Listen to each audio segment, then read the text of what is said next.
बोलते लम्हे में आप सबका स्वागत है, खैर मकदम है।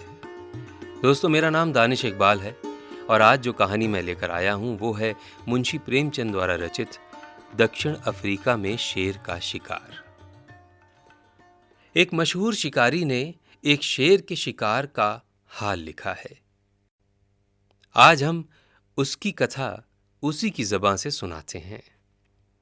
कई साल हुए, एक दिन मैं नैरोबी की एक चौड़ी गली से जा रहा था। एक शेरनी पर नजर पड़ी तो वो शेरनी अपने 2 बच्चों समेत झाड़ियों की तरफ चली जा रही थी। शायद शिकार की तलाश में बस्ती में घुस आई थी। उसे देखते ही मैं लपक कर अपने घर आया और एक राइफल लेकर फिर उसी तरफ चला। संयोग से चांदनी रात थी। मैंने आसानी से शेरनी को मार डाला और उसके दोनों बच्चों को पकड़ लिया। इन बच्चों की उम्र ज्यादा न थी, सिर्फ 3 हफ्ते के मालूम होते थे। एक नर था, दूसरा मादा। मैंने नर का नाम जैक और मादा का नाम जल रखा।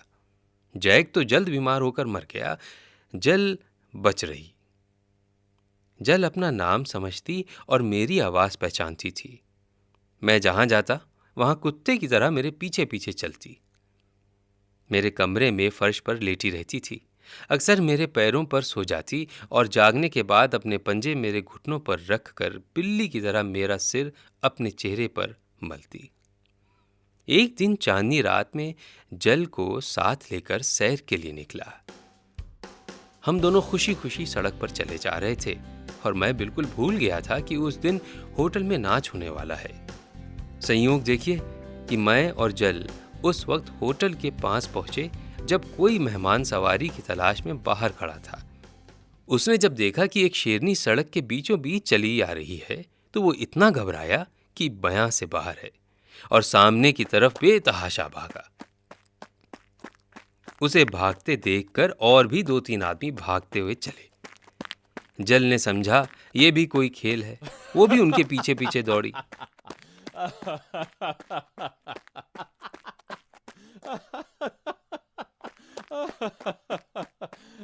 हंसते हंसते मेरे पेट में बल पड़ गए। आखिर में मैं भी जल के पीछे दौड़ा और बड़ी मुश्किल से जल को पकड़ा। यद्यपि उसने किसी को घायल नहीं किया, मगर आनंद की जिंदगी बिताने वालों की बहादुरी की कलाई खुल गई। फिर मैं जल को लेकर चांदनी रात में कभी बाहर ना निकला। एक दिन मैं एक जगह दावत खाने गया। वहां से अपने बंगले की तरफ चला तो आधी रात हो गई थी। आधा रास्ता तय कर चुका था कि एकाएक बंदूक चलने की आवाज सुनाई दी। ऐसा मालूम हुआ कि कोई आदमी घबराहट में शू शू कर रहा है।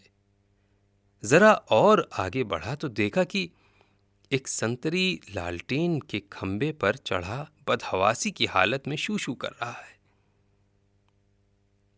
मुझे देखते ही उसने कहा, साहब जरा बचे रहिएगा, एक शेर बिल्कुल पास खड़ा है और घोड़े को खा रहा है।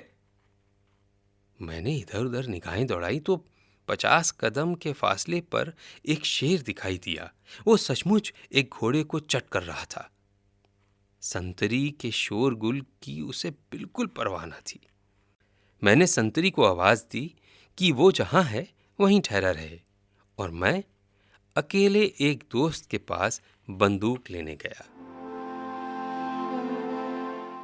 जब राइफल लेकर लौटा तो देखा कि शेर बैठा होंठ चाट रहा है और संतरी ज्यों का त्यों खंबे में चिमटा खड़ा है। मैंने फौरन शेर पर बंदूक चलाई। वो जख्मी तो हो गया मगर मरा नहीं। वो बड़े जोर से गरजा और एक तरफ को चल दिया, लेकिन मैं उसे कब छोड़ने वाला था। मैं खून का निशान देखता उसके पीछे चला। आखिर मैंने उसे खाड़ी के किनारे पर खड़े देखा। अब की मेरी गोली काम कर गई। शेर गिर गया। मैं खुश खुश शेर के पास गया और उसे देखते ही पहचान गया। वो मेरी शेरनी जल थी।